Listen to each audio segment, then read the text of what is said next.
Welcome back, everybody, and welcome to Infinite Realms. And on a group I'm in Facebook, someone asked a question, and I just decided to kind of tackle it. So, what it is was they were asking, do the Marvel Select larger figures work well with Marvel Legends? And I'm gonna go through a couple that I have, and just kind of show you what kind of works and what kind of doesn't. I'm gonna start off with Thing, because I think the most glaring problems come from Thing. So, of course, you see him here with the Fantastic Four, and the first thing that comes to mind, I mean, I have seen artists draw him that much bigger than the rest of the FF, but the first thing that I see is the Pinhead situation with Thing. His head is entirely too small for the rest of his body, and that's kind of problematic. I mean, this figure does have a whole lot of issues. A lot of it is the girth that they give him, and he's really kind of a big figure. Now, at the same time, you can compare him to other figures in the line, and you don't quite get that. Now, if you sit him beside of Marvel Legends 80th Hulk, I mean, the size comparison is not so far off. Again, a little bit too much girth on the thing, but it doesn't necessarily not work. But this question becomes, does it work with the big figures or does it work with the smaller figures? And now with the bigger figures, you kind of get into some real weirdness. See here with Thing and Hulk. Now, I am always the type of person who thinks Thing is slightly smaller than the Hulk, and that's why Hulk tends to win in their fights. So there's that factor, and that is something you have to consider. And it depends on how you feel too. I mean, it's like, because artists take a lot of liberties with the size of characters, especially the big characters, and they make them sometimes just a little bit bigger than a normal person. Sometimes they make them gargantuan.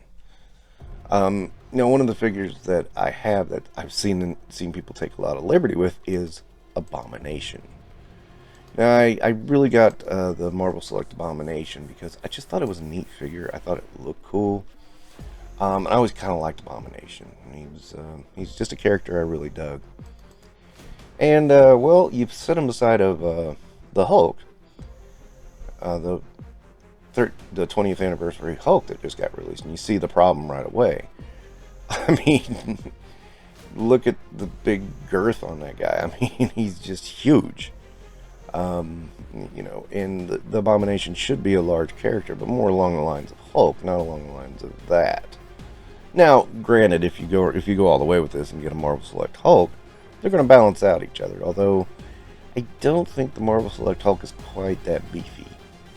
So, that's something to consider. I don't have Marvel Select Hulk. I'm not planning to buy one. I may buy one in the future. I'm not going to say I won't. But to give you a better idea, now here is Abomination with like Baron Zemo and the Leader and Spider-Man. And now here, I do have to admit, after I took this picture, I was like, this isn't too bad. I mean, it's not great, but it's not bad. And that does line up with some people's interpretations of the size of Abomination. I mean, he is oversized, but it works. Now, keeping in mind, I mean, Marvel's attempts at Abomination are really kind of here and there. We had 2 Build-A-Figures, and those were not quite as stellar as I would like. I'll just say it that way. Plus, their Build-A-Figures are a little hard to come by, a little expensive on the aftermarket. Whereas with Abomination, it's just, hey, $30, there you go.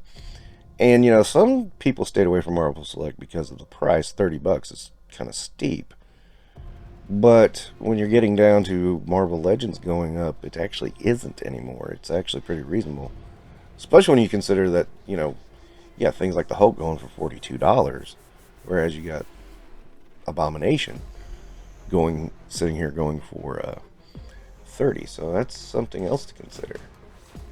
Now, overall, I mean, again, this is with Abomination, I think it really depends on how you feel about scale. Because now you see him with Juggernaut here. And, Juggernaut, that's a big figure. always been surprised how light that figure is for how huge he is. And he's actually ends up being bigger than Abomination. So that's kind of weird. You know, it might be that Abomination has a little bit more girth in his arms, but yeah, I mean, overall, I'd have to give it to Juggernaut. And again, I don't have the Marvel Select Juggernaut to do a comparison of this Juggernaut to that Juggernaut. Although I do feel like in Marvel Legends scale, the Marvel Legends Juggernaut is pretty good to scale for Juggernaut. I mean, and that's a hard scale to nail down. But, you know, if you're going to go oversized with any character, Jughead would be it. And I mean, look at him compared to the Hulk. I mean, he's huge compared to Hulk. So to me, it works.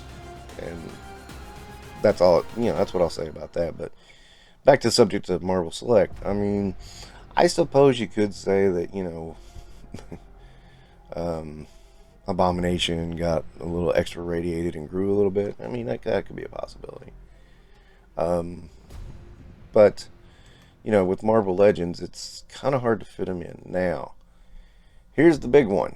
And here's the one where I think the tables get turned. Hulkbuster Iron Man. Now, I'm going to be up front. I've not liked the selections of Hulkbuster Iron Man that have been presented by Hasbro. There was one, the Build-A-Figure one, that was a few years ago. I thought the plastic looked play schoolish, childish. I mean, it didn't have that kind of structure I like with Iron Man. The kind of sheen to it. I mean, I don't mind occasionally having like a more yellow than a gold, but I don't like when the red, it looks like a kid's toy. And that bothered me about the Build-A-Figure. Is that the plastic looked like a kid's toy. That didn't feel like a kid's toy. I mean, it felt like a normal Marvel Legend. But it was the color they picked. It clearly was the color. So that's a drag there. The other one that was in, I believe, the Age of Ultron 2-pack with Hulk. I mean, that was okay. It had a better shine to it. Something about it just didn't ring with me. I don't know what it was. And possibly because it was a movie figure. I'm not sure. You get down to this one in Marvel Select line, and it shines pretty. It is good. I love how that looks. I love how it reflects light. And then you set him beside a Hulk, and you're like, oh my goodness. That is perfect scale. To me, that is exactly how much bigger the Hulkbuster suit should be to Hulk. I do think the Hulkbuster suit should be bigger. And again, that's a lot of liberties have been taken with that in the artwork. So that's a kind of a tough one to nail down. But I think posing them together, despite the limited posability of the Marvel Select, it still looks pretty darn good in my mind. And I think they pose well together. And I think they look good together. You're not going to get as dynamic of poses, but I think it works for what it is.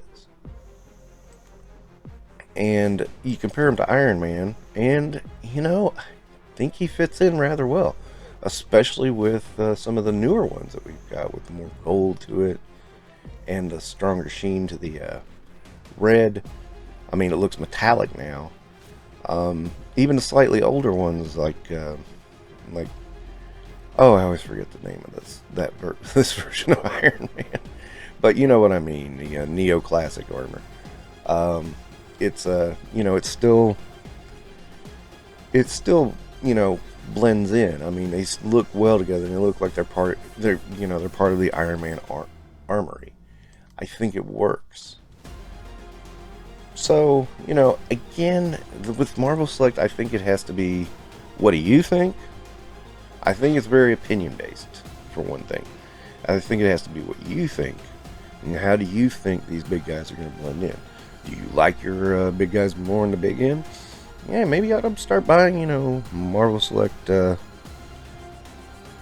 Marvel Select Juggernaut, Marvel Select Abomination, Marvel Select Hulk, and put them in your displays with your Marvel Legends. Now, if you think that the Marvel Legends are just fine as they are, then okay, you don't need to add those in. So again, it's going to depend on you and how you feel. I feel that sometimes it works really good. I feel sometimes it doesn't. I mean, like with Thing, I don't think it does. It's just, it's a lot going on with that figure, and it doesn't work for me. Abomination, I can see an argument, but it's not quite for me. I don't think it works quite so well. Hulkbuster, I'm going to be honest, that's been my Hulkbuster since I found that one. And I think it works perfectly with Marvel Legends. And it's going to be tough for Hasbro to replace that one. They're going to have to give me that kind of red, that kind of gold, before I'll even consider replacing that Hulkbuster.